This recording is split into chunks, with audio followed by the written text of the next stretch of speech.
यहाँ आपको बताएं कि चीफ जस्टिस को धमकियां देने के इल्जाम में टीएलपी के नायब अमीर ज़हीरुल हसन शाह को ओकाड़ा से गिरफ्तार कर लिया है। इस अहम खबर से मुतालिक अपने नाज़रीन को आगाह कर रहे हैं कि उनको गिरफ्तार कर लिया गया है।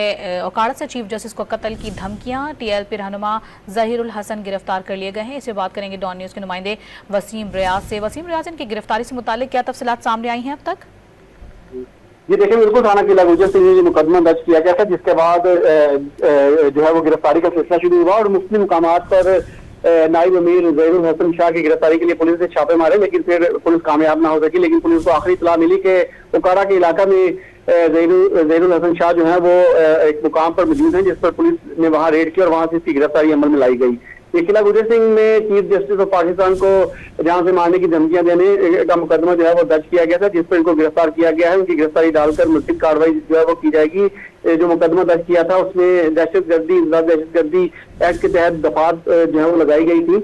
अब इनकी गिरफ्तारी डाल के कानूनी कार्रवाई जो है वो मज़ीद आगे बढ़ाई जाएगी। जी, चीफ जस्टिस को धमकियां देने के इल्जाम में टीएलपी के नायब अमीर ज़हीरुल हसन शाह को ओकाड़ा से गिरफ्तार कर लिया गया। तफसीलात बता रहे थे वसीम आप, बहुत शुक्रिया आपका।